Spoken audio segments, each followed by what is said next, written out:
From the Arizona Daily Star and Tucson.com, this is the Wildcast.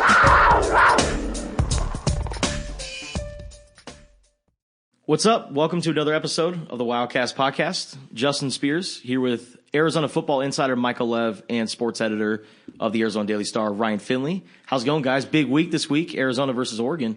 12th ranked Ducks coming in. Probably the biggest test for Arizona this season. A lot of people are probably going to be at Arizona Stadium, too, because it's a 6 p.m. kickoff. It's against a top 15 team. It's kind of buzzing right now in the college football scene in Tucson. Well, and October is a great time to be sitting outside at night, right? Except for last night. Yeah.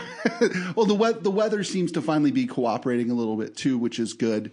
You know, again, Justin, you look at this, it's a super talented Oregon team coming to town, an Arizona team that, you know, is coming off a win against Colorado. I mean, a win is a win. And, you know, there's this huge gauntlet ahead of them. I'm really excited to see how Arizona plays Saturday against a really talented Oregon team. So, Lev, I want to dive right into this because in your latest installment of Cat Stats, you compared the Johnny Nansen defense in 2022 to Don Brown's defense in 2021. So we all know that Johnny Nansen is a first-year defensive coordinator, and then compare it to a longtime defensive coordinator and head coach in Don Brown, a.k.a. Dr. Blitz. After doing your research, what is the diagnosis on the differences between last year's defense to this year's defense, and how can it maybe impact Saturday against Oregon? Yeah, I think when you just kind of look at the big picture, most of the statistics, you'd probably say it's about the same, right? Not really that big of a change, but it depends on what you value the most, you know? How big a deal is turnovers? I'd say a pretty big deal. Huge edge for this year's defense. Average yards per pass attempt, way down. That's a big one. Yeah. Explosive plays are way down. That's a big one. Now, does this current defense have flaws? Yes, of course. We all saw what happened at Cal. They gave up, over 600 yards back-to-back weeks combined between North Dakota State and that Cal game. So, there's issues, right? It's a work in progress. I thought it was a relatively easy comparison to make because you only had 1 year of data, right, with Don Brown. It's not like you're comparing to years and years worth of defensive coordination. 5 games is not a full sample size, but we're almost halfway through the season. And the other thing, it's mostly the same players. Really the only two guys who didn't have any sort of role on the defense last year who are playing this year are Hunter Echols and Colby Cage, right? Yeah. And really the only one who's had a huge impact is Hunter Echols. And it's been big, and I wouldn't want to, where would they be without him? Don't really want to know. But I would say overall that it just kind of depends on what you want and how you look at it, and you could make an argument that they are better off under Johnny than they were under Don. Yeah, and if Don Brown was Dr. Blitz, what's Johnny Nansen? Johnny Nansen, is he like a PhD of turnover forcing? Well, he's like, look, he's like Mr. Football School, right? So it's got to be like some sort of professor of some sort, right? Turnover adjunct. Sure. Yeah. I like that. That's good. Well, and here's the thing, again, Professor Takeaway. Takeaway. I like it. That's not bad, actually. I will say this about the defense, though, Lev. They are going to need to tackle and pursue really well this weekend against an Oregon team. I watched almost every snap of Oregon-Stanford last week. They made Stanford look slow, and they made Stanford look silly. And starting with Bo Nix, Oregon's transfer quarterback, I'm not sure how good of a passer he is, but he is so explosive with his legs that, Arizona is going to have to keep a guy on him basically every play.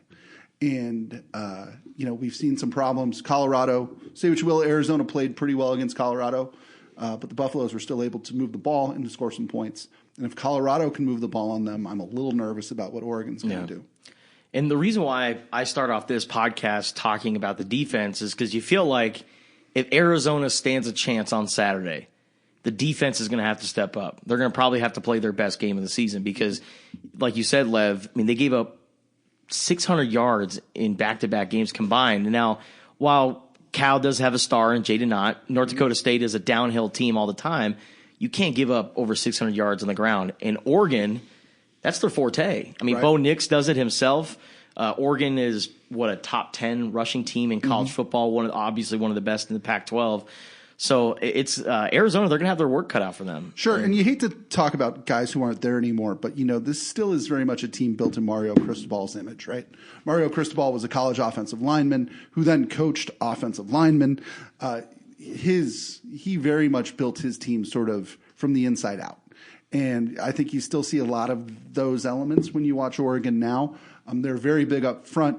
I'm not sure what they do is particularly complicated, but it sure is effective. And, if you're Arizona's already, I think, small. Arizona's already struggling to tackle. All of those things are going to have to be shored up here on Saturday if Arizona's going to have a chance. Yeah. Speaking of running attacks, breaking news, the honorary captain for Saturday's game has just been announced, and it is Trunk Candidate. Oh, nice. Ooh. One of the all-time great running backs. He had 180 yards. Arizona history. 180 yards and a touchdown in I think it was a 38-3 win in 1998. Yes. Both teams were top 15. It was like 13 versus 12, Halloween game, and Trunk Candidate ran like crazy. Keith Smith also had a pretty good game, too. Look at you. I know that because I did a rundown on the series. You don't need to tell the people that. Just pretend like you know that off the top of your head. To Ryan's point about the offensive line, take this for what it's worth, but Pro Football Focus, their unit grades, pass blocking, number 1 in the nation, Oregon Ducks. Ooh. So it's hard to get to Bo Nix, if they do pass. And it's going to be a big challenge. The other thing I would say about Oregon is I was kind of going through trying to project their starting lineup last night. They have a lot of big guys on defense. Like there's a lot of size, and they've got some guys who are really good, who aren't even starters necessarily. Justin Flo, remember him? Like super 5-star recruit, got hurt last year, not a full-time starter. Wow. Mace Funa, who had that the pick six, the big pick six, not necessarily a full-time starter. DJ Johnson, he didn't start the last game. He's their leading sacker. That's PJ Johnson's little brother. So in terms of depth, right, in the front, big edge for Oregon, and that's a concern heading into this game. But not only do they have bodies, but those guys are also experienced, right? Yeah. Every single one of those guys has at least a year of college experience, where Arizona, they're, you played high school ball last year, but get in here, Tai Uiagalelei, Deuce Davis. We're going to get you some playing time. Yeah, I was looking at Bennett Williams last night because I was one of my spotlight players for this game. He's the guy who had the pick six against Arizona, 2 picks in that game. I didn't even realize this, but he's a 6th-year senior. He started his career at Illinois. Yeah. Then he went to College of San Mateo. So, yeah, they've got a lot of veterans. Their offensive line is really a veteran group with a lot of cohesion. Bo Nix, for all of his flaws, has been around. He's played in the SEC. I mean, he's frankly seen defenses that are a lot better than Arizona's. So what is all that? What does that mean as far as this game goes? What does Arizona have to do to have a chance? Man, I think you onside kick to start the game. No, I mean, bust out the tricks. Score. You got to score. You got to It's going to be a score. shootout. You got to score. You got to score. And I've become an Oregon believer here within the last month. They looked awful in their season opener against Georgia, just terrible. But since then, I mean, they've sort of stacked impressive win on top of impressive win on top of impressive win. I'm not sure what a percentage chance Arizona has of winning on Saturday. 10? 15, but I think their path to victory has to be 51-50, 49-47, something like that, and it's going to have to be on the shoulders of their quarterback. Yeah, and I think I think they need Oregon's quarterback to mess up. Yes. A couple times too. I think Arizona needs a little bit of bad Bo Nix in the mix here to have a shot. I also want to see how Jaden Delore can stack up on his game from last week, because 6 touchdowns, most since Tom Tunnicliffe, which I find very fascinating because Nick Foles in Sonny Dykes' system, I mean, I'm surprised he hasn't had 7 to 8 touchdowns in a game. But Jaden Delore had 6 touchdowns, kind of had a clean game, But we've seen at times where he has a good game, and then he'll kind of take a step back. He'll start to play hero ball, like we saw against Cal. They get behind, he's all of a sudden throwing a pick into double coverage on second down. Mm-hmm. So against Oregon, top 15 team, you wonder, man, if they are right there in the second half, is Jaden DeLore going to say, all right, let me put on my superhero cape, let me try to make a play, and it's going to ultimately cost Arizona? That's one thing that I'm kind of worried about for the Wildcats. Well, it's funny that you bring up Sonny Dykes. You know, when I covered Arizona football and Sonny Dykes was their offensive coordinator, Sonny used to describe the quarterback position as more of a point guard than as a shooter, right? Your job is to get the ball in and out of your hands as quickly as possible, and to get it to somebody who's faster than you. Yeah. I mean, basically. In the case of Nick Foles, that was everybody on the team, right? It was catch and throw. And I think that where Jaden DeLore has gotten himself in trouble, again, is when he sort of veers away from the plan. And I think that there was some indications, Michael, especially in week 2 against Mississippi State, that DeLore wasn't doing what coaches had asked him to do, that there's a lot of freelancing on his own. Look, Arizona can't compete with Oregon at many position groups. Arizona's wide receivers are spectacular. The name of the game needs to be get the ball in their hands quickly before you get sacked, before you get hurt, before you make a mistake. Yeah. And, you know, we'll see. Jaden DeLore has proven that he can do that at times. Can he do that against a really good Oregon defense? That's going to be the big question. Yeah, we've used that point guard analogy in talking about quarterbacks before. You need to be more of the Chris Paul than the Russell Westbrook in this game. And in general, I think that's kind of a good way to approach. It's a good life advice in general. Is to be less like Russell Westbrook. Come on, man, Mr. Triple Double. But you mentioned Jacob Cowing, and our colleagues at the Oregonian. They reached out to me and gave me a list of questions, and they said, "How do you stop Arizona's receiving core?" And I said, "You have to tackle. You have to stop them as soon as they touch the ball, because you look at Jacob Cowing's performance against Colorado, 180 yards, 143 of them were yards after catch. Mm-hmm. So when he gets out, man, he can really do some damage with his legs. So I think the plan for Oregon defensively is, man, if you can get Jacob Cowing as soon as he catches the ball, chances are you're going to have a good day. I think that the name of the game for them is also going to be get to the quarterback, right? I think if Arizona's path to victory means that they have to throw the ball a ton. And if that's the case, you know, Oregon's job is to pin their ears back and go get the quarterback before he can unload the ball to these talented receivers. Yeah. You know, I'm curious just from a storyline standpoint how T-Mac plays against the school that he thought he was going to play for in Oregon. I'm curious to see how Arizona's T-E-Mac, the tight end, not only blocks but catches this week. You know, he's become, I think, Tanner McLaughlin has become a really good weapon for them. To your point, Ryan, mm-hmm. I think if there's a vulnerability on this Oregon defense, it might be in that middle area, the intermediate area. Their linebackers are big. They're not that great at covering. Mm-hmm. So Tanner McLaughlin could be a huge factor. There was a submission, by the way, on Twitter that we call him C-Mac, Canadian Mac, instead of TE-Mac, which I kind of like that too. That's not so bad. We'll have to, I don't know, over the course of the season, we'll have to sort that one out. C-Mac versus TE-Mac. We don't like McGronklin? McGronklin's good too. That's good. You know, in one of my takeaways from the Stanford-Oregon game last week too was, you know, Stanford was able to get some big chunk plays on Oregon. I mean, this wasn't Desert Swarm 2.0, right? But Oregon was so relentless offensively, right? Yeah. I mean, they stacked a couple of touchdowns early. Next thing you know, Stanford's down 17 and throwing, and that's really not what they do well. So, you know, again, if you're Arizona and it sounds cliche, but you got to stay close. You can't get down like 24-6. You know, you have to be back and forth with them in order to really have a chance at winning. When Tanner McLaughlin first came to Arizona, you could see that he's got the size. Mm-hmm. And I thought, okay, this year, if he ever gets on the field, which I didn't think was going to happen, but he's going to be more of a blocker. And then he got the ball against Colorado and is hurdling guys now. So he's got the athleticism. He's got the size. He should be fun to watch this week. And then he's got a new counterpart, no longer Alex Lyons because he departed from the team. Kean Burnett, the star tight end, who's the highest rated tight end to join Arizona since Rob Gronkowski, will be getting a second start.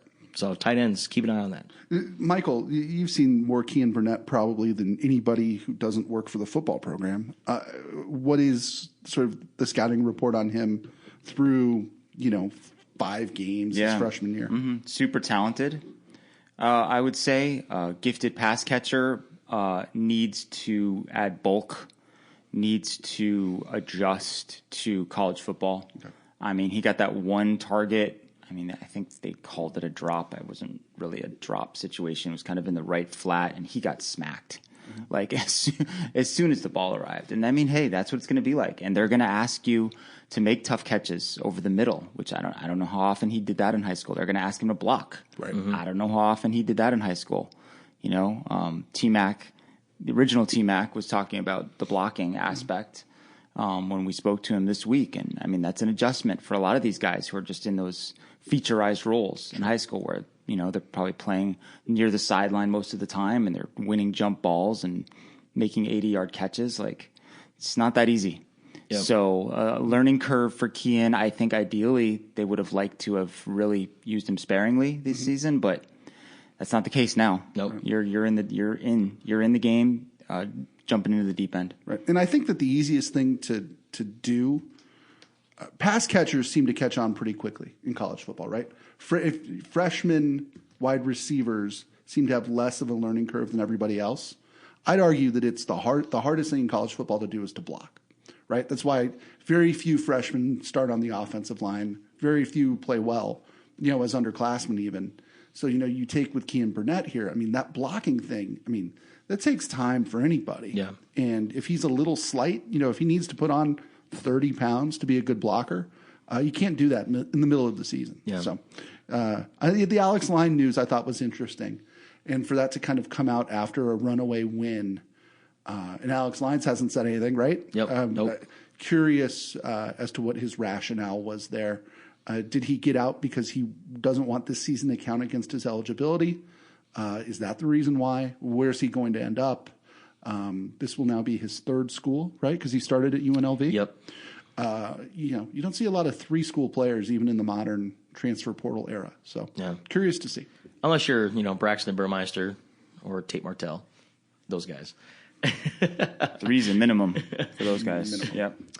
All right, let's move on to over-unders for Saturday night before we get into our Pac-12 pick'ems for the week. So I got 3 over-unders for you guys. This is going to be an interesting one. How about attendance? So I saw that Arizona football, they only have 3,000 tickets available for a Saturday night. I'm not sure how accurate that's going to be, but 6 p.m. kickoff against a top 15 team. You have to figure that Tucson is going to show out for this game.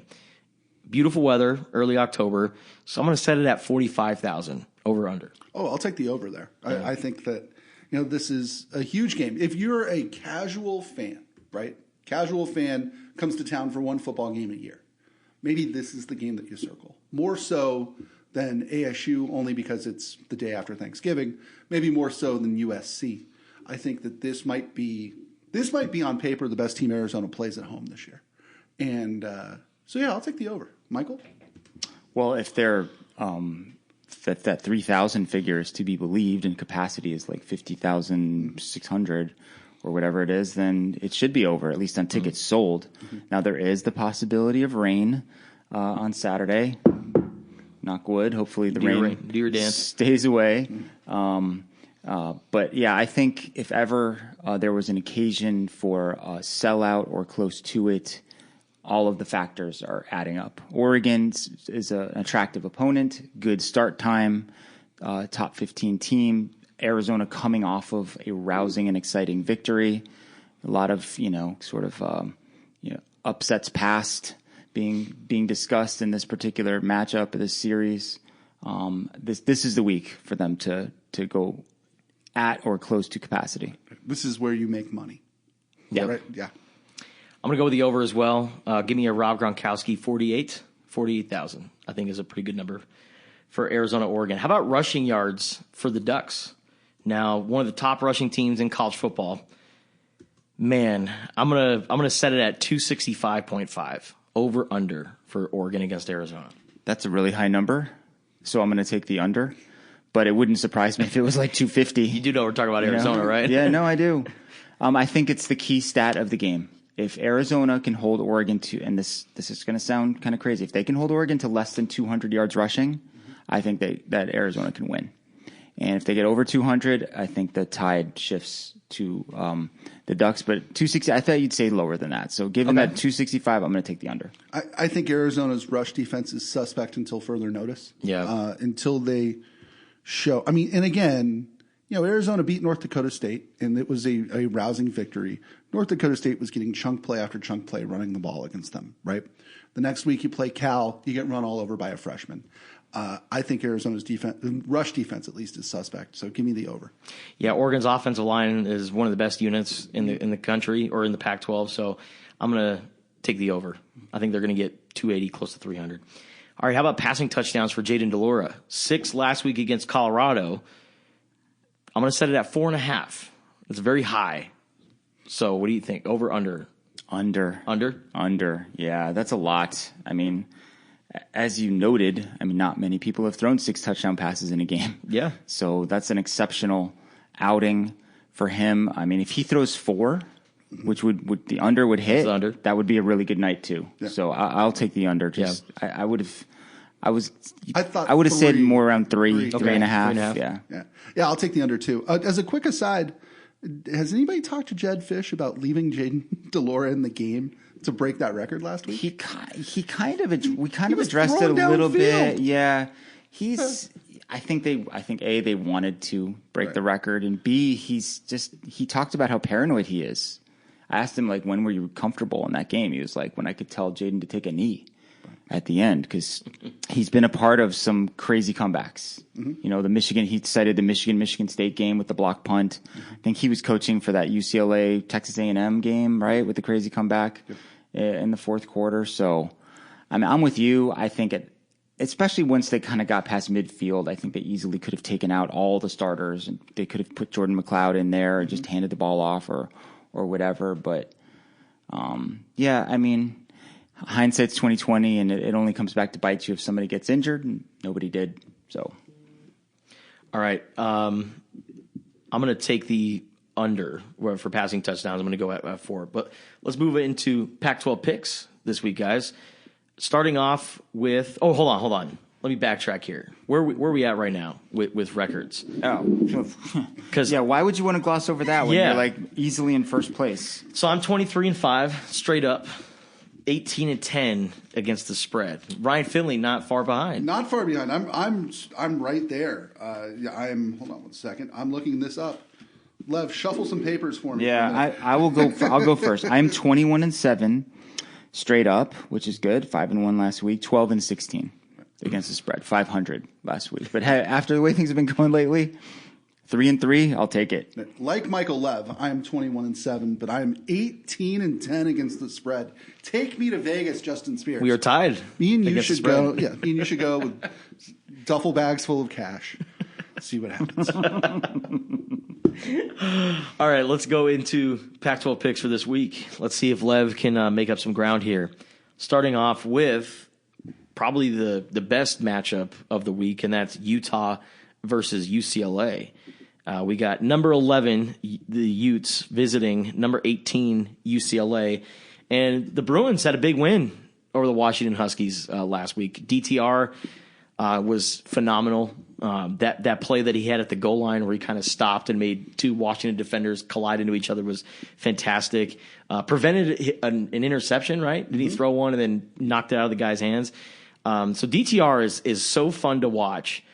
But 12:30 in LA, how many people were expecting for this game? Yeah, that's a good over-under. 30,000? Yeah, I'd say announced crowd of like 55, but probably 30 in the stands. Yeah. And again, school has just begun, right? At both Oregon and at the UC schools. Yeah. I'd take the under there. Justin, what's the line on this game? -3.5 in favor of the Utes. So the Utah is favored in this game. So I think it's the exact same line, or very close to what last week's was. Yes. And obviously, UCLA took that personally. So who you got, Justin? Well, I picked the Bruins last week just based on the fact that wacky things tend to happen on a Friday night in the Pac-12 against ranked opponents, especially in road games. But this is an afternoon game on a Saturday.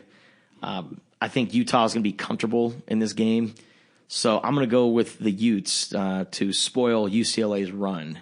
And I'm going to go with them to win and cover. I got Utah winning by a touchdown. Yep, agree with you. I think 3.5 is a low number.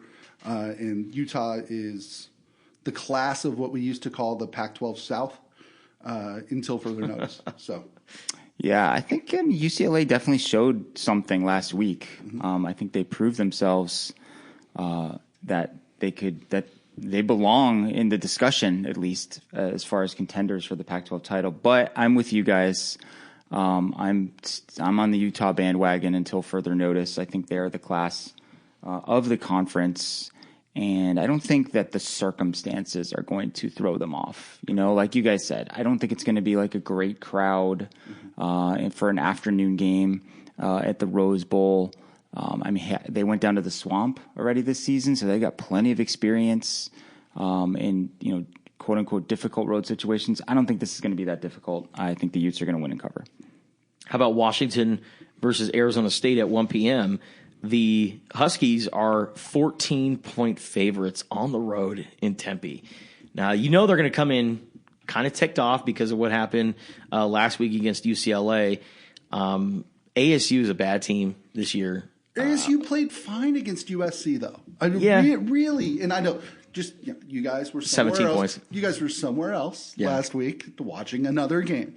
But ASU was right in it. They were there for like the first half. And to do that at USC, I thought that they showed some heart. I really do. All that said, Justin, I'm not going to spoil it for you, but I think Washington kills them. So I'm going with the Huskies to win and cover. I got them winning by 17 or 21 points. I'm going to take Washington to win, but ASU to beat the spread. Okay. I talked to Ryan shortly after that game last week, and he was impressed with how hard ASU played, and that's kind of the key thing when you're in interim coach situation, the program's kind of going sideways. Are you going to continue to play hard? Okay, that's number one. Number two, weather. Washington is not used to playing and probably going to be 85 degrees and sunny, or maybe 90 degrees and sunny. So I think that's a lot of points. I didn't like how Washington's defense in particular looked last week. Like, tackle somebody. They were really unimpressive. They got some injuries in the secondary. What do you guys think the crowd's going to be for that one? 1 o'clock start, Sun Devil Stadium, ASU reeling. 25,000 people. Announced. Butts and seats. 25,000. Okay. Huskies fans travel well. They do. Well, and it depends, right? You mentioned the weather. Is it going to be one of those Chamber of Commerce October afternoons, or is it going to be hot like it's been hot here the last week or two, right? I think weather has a lot to do with it. And it has to do with student attendance for sure. Yeah. All right. So you got... I am taking Washington to win, but ASU to beat the spread. Right. Washington to win and cover. Okay. All right. How about Washington State visiting USC? 4:30 p.m. kickoff. And the Trojans are 13-point favorites. The disrespect to Washington State. Are you kidding me? The only loss they have this year is a 44-41 loss to the Ducks. The game they should have won. The game that they should have won. Completely fumbled and gave away in the second half. Other than that, the defenses look great. Over the last, you look at their wins, they've given up 17 points, 14 points, 7 and 9. Mm-hmm. So, whenever we talk about Washington State in the past, it was always, they have this great offense. No, the Cougars have a great defense this year. So, I think 13 points is a little disrespectful to the Cougars. USC is a really good team, but I'm going with the Trojans to win at home, but I'm going Washington State to cover. You are like the embodiment of the and I took that personally gif right now, which is kind of fun. Michael Jordan. Yeah. Anyway, you know what? Let's get crazy. I'm going to pick Washington State to win the dang game. Oh, I love it. I have not been a Washington State believer all year. I did think that they were going to thump Cal last week. I watched some of that game and came away very impressed. They won on a day when they were not at their best, and that's what good teams do, right? I think that the wheels may be coming off of UCLA or USC a little bit here, Their defense does not impress me. I think that this is a game where the Cougars could very well earn that respect that they've been denied all season. Ryan knows what it's like to have the wheels come off. Am I right, Ryan? That's kind of an inside joke based on something we were talking about before the podcast. Yes, I'm driving around with a spare tire on my car. Yes. So I'm with you guys. I think that this spread is too high. I think Washington State is a really good team. Defense travels, right? Yep. They kind of helped get Paul Chryst fired by completely shutting down Wisconsin. They play on the other side of the line of scrimmage more than just about anybody in the country. If USC has a vulnerability on offense, it is the offensive line. I think it's going to be an ugly game, and ugly game favors Washington State. I could see an upset here. I'm not quite willing to go that far, but I'm going to take SC to barely win, Washington State to beat that spread. Oregon State versus Stanford, 8 p.m. game. The Beavers, 7-point favorites against the Stanford Cardinal. I think this one's an easy one. Give me the Beavers to win and cover. Same. Stanford, like I've said, I watched a lot of Stanford, Oregon last week. I'm not sure Stanford has the players, which is crazy to say because for 15 years, Stanford has had the players. I'm just not sure they have the guys to hang with Oregon State. And what a ridiculous sentence that is. Hey, Oregon State, just do not turn the ball over. -8 in turnovers the last 2 weeks. Right. And they lost by 3 points against USC when they were -4. Then last week, they outgained Utah and lost 42-16. I mean, that's hard to do. That's kind of like 2021 Arizona right there. So just don't turn the ball over. Take care of business. I've got Oregon State winning and covering as well. All right. Now, time for the grand finale. Arizona versus Oregon. 6 p.m. Pac-12 Networks at Arizona Stadium. Can't believe it. The last time Oregon won in Tucson was in 2011 when a guy by the name of LaMichael James was playing for the Oregon Ducks. Yeah, Justin Spears was like 5 years old last time this happened. Now, I actually went to that game when I was a junior in high school. Okay. Yeah. Wow. Kiko Alonso was on that team. That was a really fun Oregon Ducks team. I believe that was the year they went to the national championship. It was. So it's been a while since Oregon has won in Tucson. We've seen, now granted, they've only played, I think, twice since then, right. But funny things tend to happen in Tucson whenever these two teams meet. With that being said, Arizona I think the spread went from 13.5 and is now still at 13. Okay. So it's 13 points in favor of the Oregon Ducks. I'm going to go with Oregon to win, but I'm going to go with Arizona to cover. Okay. And the over-under is 70.5, and I'm going to take the under. I'm going to go with Oregon to win 34-24. I don't think Arizona's going to be able to stop Oregon's rushing attack. I think it's going to be a long night for Johnny Nance's defense. I do think that they have a takeaway. They do have some bright moments, but, hey, you got to crawl before you walk. And this is a huge test for Arizona. And I think that they show some fight, they show some spirit, but I got the Wildcats coming up short. If this is fall of 2023, maybe we talk about Arizona really hanging with a team like Oregon, but the Wildcats rebuild is still in full swing. I think Oregon wins. I'm not sure this game's going to be remotely close, to be absolutely honest with you. 13 to me seems a little low as a number. Really? I think, I'm going to go 44-20. Oregon to win the game. And you got the under. And the under. Yeah, my pick is along the lines of Justin's. I think Arizona's going to be able to hang around. I think the crowd's going to be really into it. I think it's going to be exciting. I just think Oregon has a little bit too much experience, a little bit too much depth. Things that in certain positions Arizona's lacking. They started to use some of the true freshmen on defense to kind of enhance the front, which I think is a great idea. But they are true freshmen who, they're probably, I don't know if they're ready for this. It kind of reminds me of Mississippi State a little bit. Like, I just think that they're more of a finished product than Arizona is. But I do think Arizona can hang. I think they'll beat the spread. I've got Oregon 41, Arizona 31. So that actually goes over that crazily high. Ooh. Over under 70 or 70.5. You think they can score 31 points? Sure. I do. How many points did Washington State score? I know. Oregon's DBs, are they the most vulnerable spot? No, I would not necessarily say that. You said linebackers earlier. Linebackers in coverage, I would say, is an area that can be exploited. But no, I mean, Christian Gonzalez came over from Colorado, and he's really good. He's an NFL player. Yeah. I talked about Bennett Williams earlier, being a veteran, savvy safety. I think they play him in a sort of a similar role to the star position here, that kind of hybrid safety cornerback. They've got a lot of dudes. Because they've been recruiting really well. As you mentioned, Ryan, like Mario Cristobal did not leave the cupboard bare. No. The areas where they had to go into the portal, strangely, quarterback, running back, but as far as like the infrastructure type positions, they're good to go. Yeah. Right. They can block, they can tackle. Yes. All right, Arizona versus Oregon, 6 p.m. at Arizona Stadium. Don't forget to check out our coverage on that game and our previews at Tucson.com and the Wildcaster app, which you can download for free off the App Store and Google Play. And as always, don't forget to subscribe, rate, and comment the Wildcast wherever you listen to podcasts.